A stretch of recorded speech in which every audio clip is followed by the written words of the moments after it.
Thank you very much, Simon. Let's move on then, please, to item 4 on the agenda, which is the NHS performance report. We'll take this in 3 parts. I'll invite Barbara to talk to NHS performance, Paul to talk to finance, and Karen to talk to NHS England performance. So, Barbara, may we start with you? Thank you, Chairman. I think it's first and most important to say that the kind of standard of care and the performance against key indicators and the quality of care that patients get in England from our staff in the NHS is very, very high indeed. We've got a range of things that we in NHS England are specifically responsible for overseeing that are delivered. And I'd like to start with those access standards that fall within the NHS Constitution. There are other things in the NHS Constitution, but the length of time that patients wait to be seen or treated is absolutely a key part of the Constitution. And I do think it's really important, again, to start with clear statements that the vast majority of patients, whether they are in an A&E department, whether they've been referred, whether they're waiting for an ambulance, are seen very swiftly and in a very timely fashion.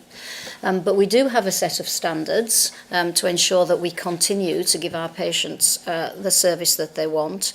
And over the last few weeks, we have seen a slight dip in the standards beyond that we would wish. Now, the standards are measured over a long period of time. You can't take a snapshot of the standards for very good reasons, but of statistical significance, and because in some instances it's clinically appropriate for patients not to be seen or treated quickly. It's clinically appropriate for some patients to stay in the A&E department for longer than 4 hours. But for the majority, we do want to ensure that they're seen much more quickly than that. And in fact, if you look at A&E, the vast majority of patients are seen and treated and either admitted or discharged very quickly and way within the 4-hour target. But we have seen a dip in those standards over the last few weeks. So there is a great deal of work going on to ensure that we can get those standards back up to where we want them to be. You may say, well, why has there been a dip in some of the standards? And the one thing that's for certain is this is not due to the NHS not working hard, not being effective. We've seen unprecedented rises in demand and need. People are living longer, people are sicker, and the things that we can do to help them have increased enormously.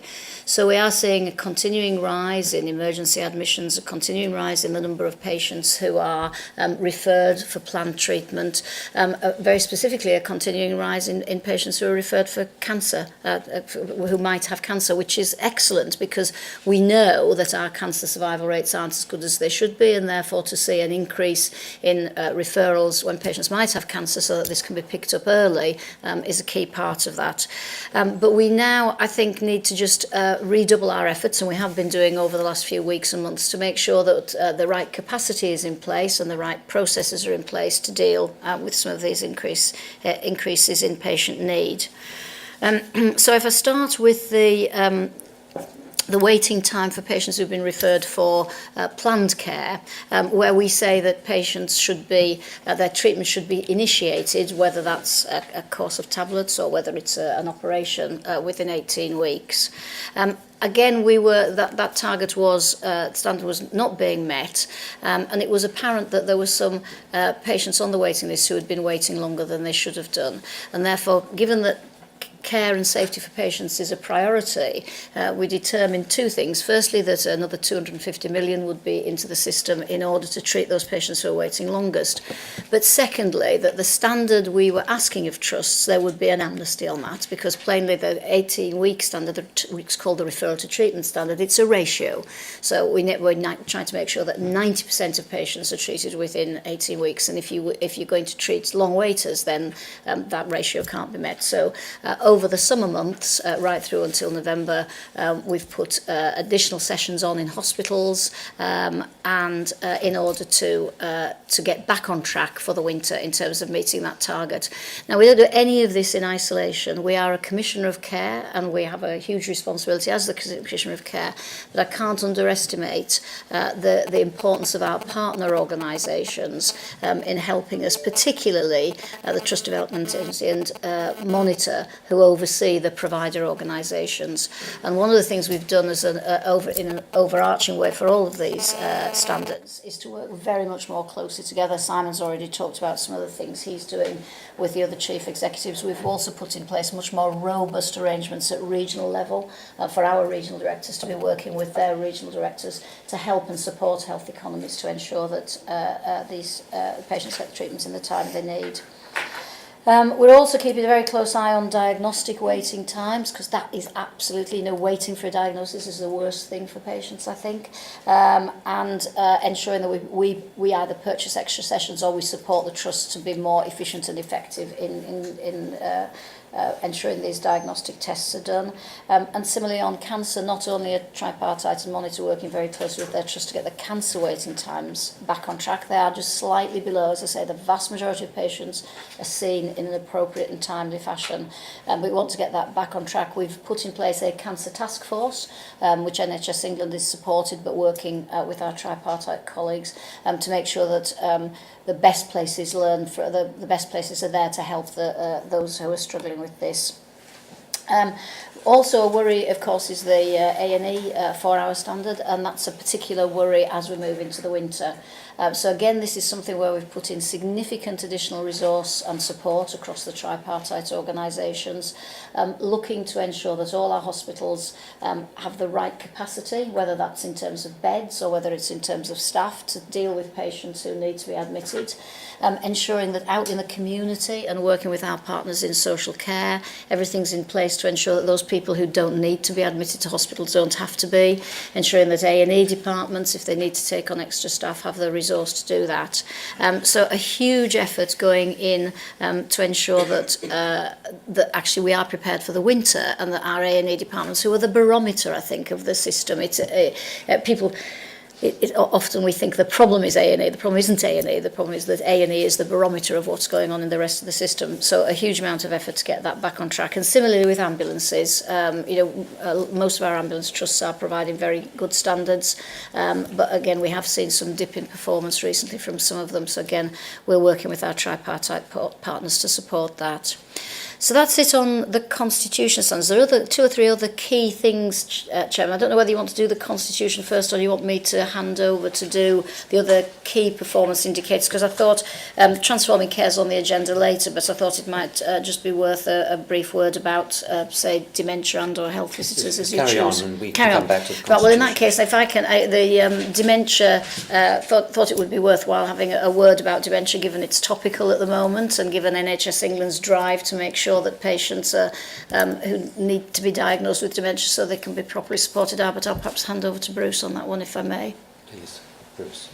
Yeah, there has been a debate about the wisdom, if you like, of trying to identify patients early with dementia. And I have to say, as someone that's been part of a family where we've watched somebody go through to death with dementia, it would have been enormously helpful to have known much earlier that the dementia was beginning to emerge, and to have had the kind of support that a family needs under those kind of circumstances to go through a very difficult period before the disease really takes hold.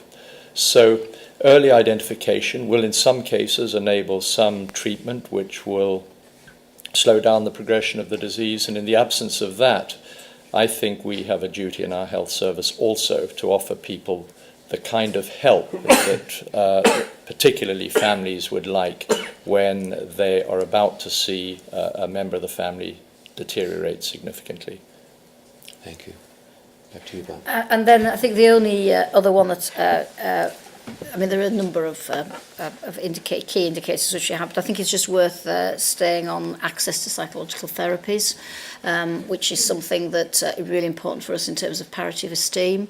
The numbers of patients who are being seen is rising very significantly. The number of patients who are benefiting significantly from treatment is rising significantly. But we have set ourselves an ambitious target for the numbers of both who are have access to this treatment and benefit from it. And we do need to continue with the focus on ensuring that we increase the access rates in order to meet both of those targets by the end of the year. But there's a lot of work going on, and I can assure the board that we continue to be confident that we will achieve our ambition. Thank you. On all of these, we as a board are utterly committed to meeting the Constitution pledges, and it's part of our mandate. It's something that we absolutely have to do. Yet we don't run the hospitals, and the bulk of our commissioning budget is with CCGs. So, Simon, what assurance can you give us as to our ability over the winter to oversee and to develop the tripartite arrangements to ensure that winter doesn't cause a major falling away from the expectations of the Constitution? Well, there clearly are real service pressures in the way that Barbara has described. The number of people presenting in A&E departments, the number of people having emergency admissions is continuing to go up.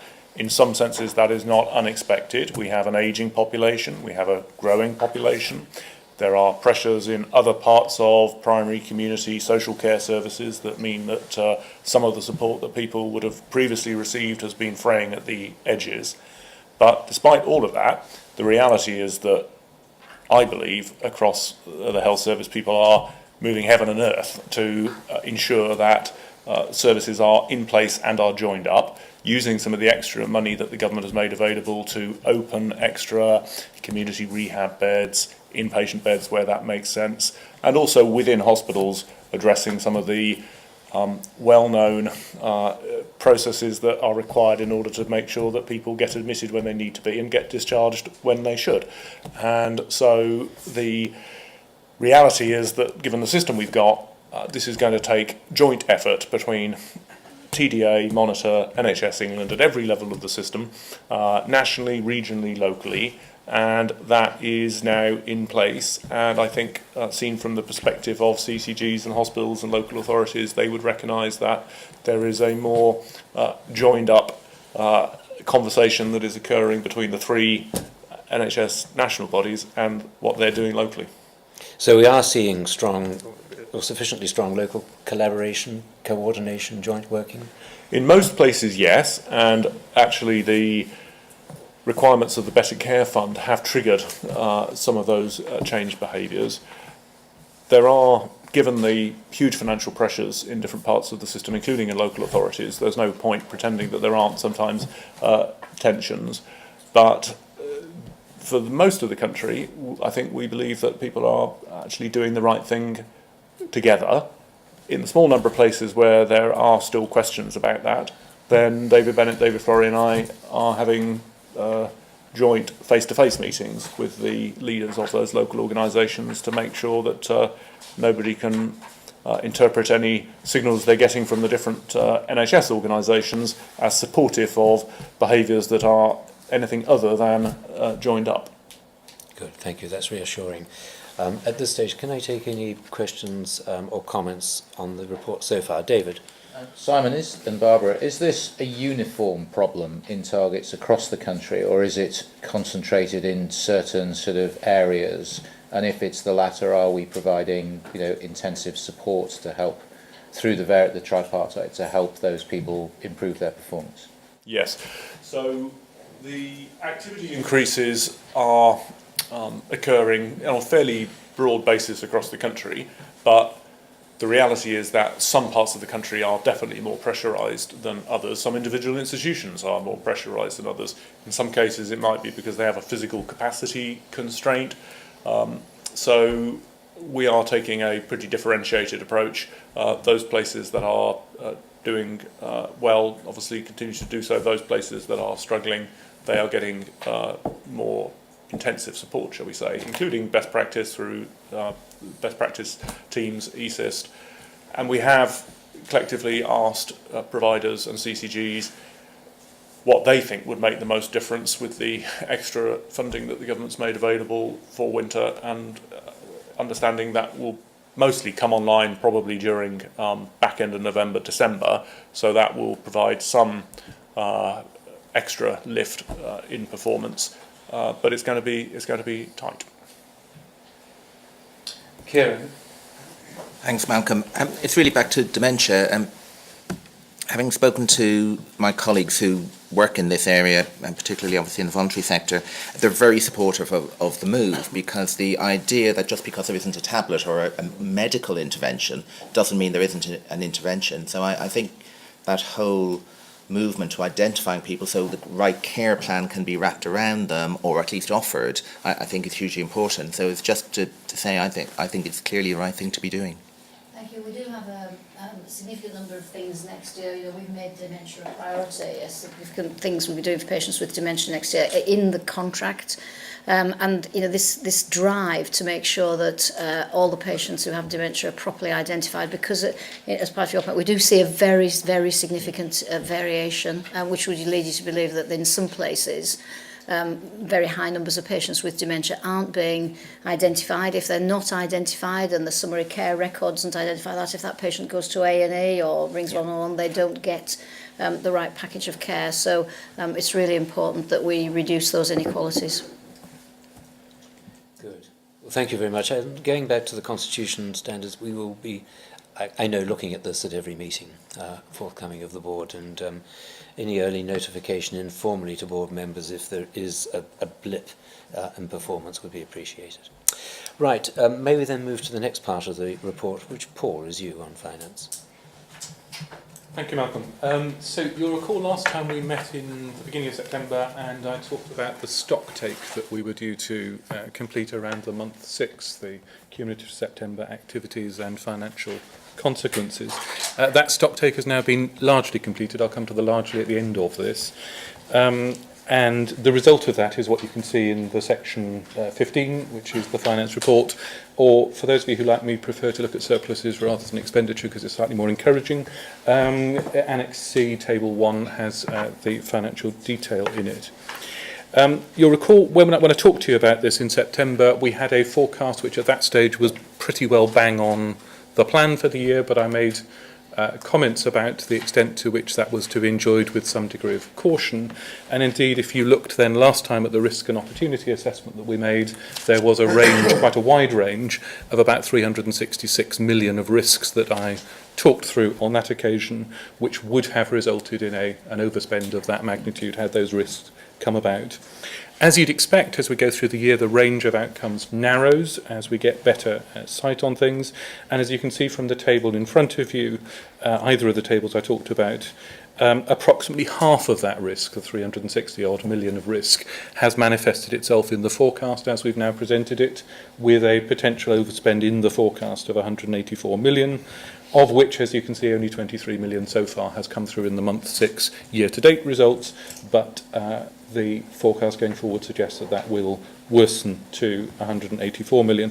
Always worth remembering, millions numbers in the NHS sound very big because we're a big organisation. 184 is, as you can see there, a 0.2% variation on the resources that we are managing in the system. So to be taken seriously, but not a vast deviation, shall we say. As always, a bit of a patchy picture you can see there.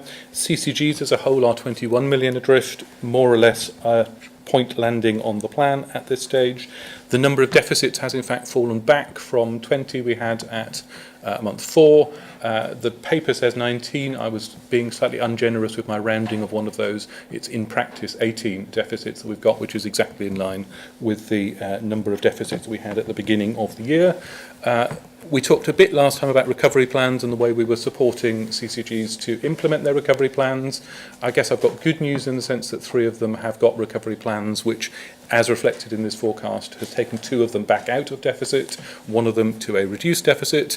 As always in the NHS, there are always a few going the other way. There are 3 who've got more negative in a specific way in this forecast. But on balance, CCG is pretty well holding the picture there.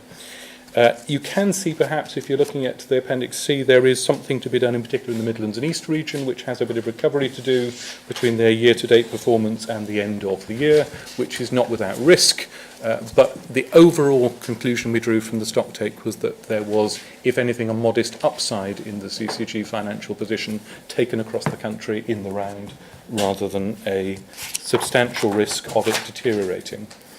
Moving further down the picture, the position on specialised commissioning is forecast overspend. You can see there of 167 million or 1.2%. The biggest element we're going to be talking about later on in the agenda today, which is the Cancer Drugs Fund, but taking the core activity of specialised commissioning after all the mitigations and QIP things that are being done, we're expecting to be less than 1% overspent by the end of the year in the forecast. That is still an overspend, but it is an improving overspend, if you like, in the year-on-year trend. Primary care is looking slightly favourable to plan across the country, which once again partially offsets the specialised overspend that we've got. You'll see a little odd item towards the bottom of Annex C, Table 1, which is a 40 million odd overspend on legacy expenditure. You'll remember we spent a lot of time last year talking about legacy and its impact. I've taken a fairly prudent view of some of the things which are coming through in 14-15 still relating to the transition from PCTs. I'm very much hoping that I'll be able to report a slightly better position on that once we've worked our way through all of it. As I say, that leaves us 184 million off plan in the forecast. I am pleased to say, though, that the gap after risks and mitigations, which I've commented on in the report, reduces from 184 to 122 million. That's good news. The board will, however, perhaps want to know what on earth we're doing about the 122 million that leaves, and indeed the fact that there will be undoubtedly, as the year progresses, other things which we are not aware of, which emerge. I've mentioned already a couple of potential positive movements in the CCG position and the legacy cost. One area, as I mentioned, we haven't finished the stock take yet is central spending on running costs and programme budgets. I have the delight next week of spending more or less the whole week with colleagues around this table discussing in-year spending on running costs and programme costs. I do anticipate, just looking at the year-to-date trends and some of the actions I think we're going to be taking, that we will be able to recognise some positive reduction in central costs as a consequence of that, which will start to offset the 122 million. And taken together a number of smaller areas of focus, that gives us, I think, overall a good chance of squaring the position in most foreseeable scenarios through to the end of the year. 122, as I say, is a significant amount of money, but it is in percentage terms a fairly small correction. The thing I would have to say to the board, though, is that there is very little, indeed no reserve left, which will cater for things which we haven't kind of anticipated in the risk and mitigation analysis we've done. So this feels, as I've said all through the year, to be the year in which we are absolutely on the knife edge of balancing or not balancing against the position that we've got. As I've pointed out before, the position we've got is a reduction in cumulative surplus to the tune of about 400 million, so it's really, really important that we contain our expenditure within that. But at the moment, I can see ways in which it should be possible for us to do that, but as I say, with absolutely nothing whatsoever to spare around that. Thank you, Paul. And you use the language of good chance of squaring the position by year end. I mean, what assurance can you give us that we will remain within our cash limits? So these things are always subject to variation, but I suppose what I'm trying to say is the net assessment from the system coming forward is 122 million of overspend against the targets that we've set. I can identify, as I look at the position, at least 122 million of positive things which I can build in and would expect to build into month 7 reporting. What I can't guarantee to the board is that there will be nothing that transpires between now and the end of the year which is unexpected, either in terms of activity trends going faster than we've got in our forecast, or indeed other calamities and disasters that might befall us. In other years it might have been possible to say, but don't worry about that too much because I've got a reserve over here of a couple of 100 million that will deal with the inevitable bumps and turns that the NHS throws up in the course of any given year. I have to tell you now, I have not got such a 200 million, 100 million, or indeed 50 million pot sitting somewhere waiting to soak up those bumps. So with that rider, I've got the means of squaring the position, which is why I chose my words carefully, but I haven't got the guarantee that we can deal with all comers, as it were. I understand. I invite the chair of the audit committee, Ed, to comment. Yeah, I mean, I think Paul has put it well. It's not a place where you particularly want to be in, because in this system we are very dependent on a lot of moving parts coming in exactly where they now say they're going to come in, and if they don't, and if external circumstances in CCGs, in specialised commissions, in activity impact, then we do not have, and we drilled down in this on Monday at the Finance and Investment Committee in some detail, we do not have the type of reserves, contingencies, buffers and offsets that would allow us to come back. Now, we had those last year. We needed them. We have a degree of drawdown of previous surplus, but we cannot use more than a certain amount. So this, Malcolm, is extraordinarily tight this year, and before you even start on next year. So the balance of risk is that with a great finance director, he will balance the books, but I'm not sure it's a place I'd feel terribly comfortable being in on a recurring basis. Thank you. Well, maybe then, thank you, Paul, for that report. Maybe move to part 3 of this item. Karen. Yes, this will be quite brief. I just wanted to report on three aspects of NHS England's specific performance versus NHS performance, which Barbara has covered. And those are the business plan, major programmes and overall corporate risks. So the business plan, as you might imagine, covers pretty much comprehensively what we envisaged at the start of the year was in our plan. Obviously, things have changed during the course of the year, but this report provides you with assurance that the vast majority of those are on track, and those which are reporting as amber red have largely been covered because they are as a result of issues in that Barbara has covered in NHS performance, or are coming up with transforming care as well, which I know Jane is going to cover later, and specialised services commissioning, which relates to the budget issues which Paul has covered off as well. Customer contact reporting amber. It's a basket of measures there, which I reported last time. I think we're just summarising those in an amber rating. But as we implement a new customer management system by the end of the year, we expect to see some significant improvement on that performance. On major programmes, again, we track and manage our major programmes across the organisation. I've just picked out those which are reporting red or amber red. And again, what you see from the report are 2 areas which we are separately covering. Transforming care, parity of esteem has been referred to already in respect of the dementia issue. Child protection information sharing, I can actually report, since this report was done, has now moved to amber because work is on track with the implementation of first wave sites. So that's an improving position. Care.data, data services for commissioners are both being managed quite assiduously through quite strong governance, but there are significant risks associated with both of those. And then the summary of corporate risks, I wasn't proposing to go through all of those, as you might imagine. Obviously, there are some red risks there, and I'm not sure there's anything on that list that we haven't either already covered or that you wouldn't expect to be there. So this is really just to assure you that the delivery across NHS England is being managed quite tightly. Thank you, Karen. Are there any observations or questions for Karen? I would say, Malcolm, that the Audit Committee looks at this with quite a degree of intensity, and I've got 3 Audit Committee colleagues around the table, and in particular we are taking the corporate risk section and doing deep dives with the teams to really understand this, and we did organisational alignment last time.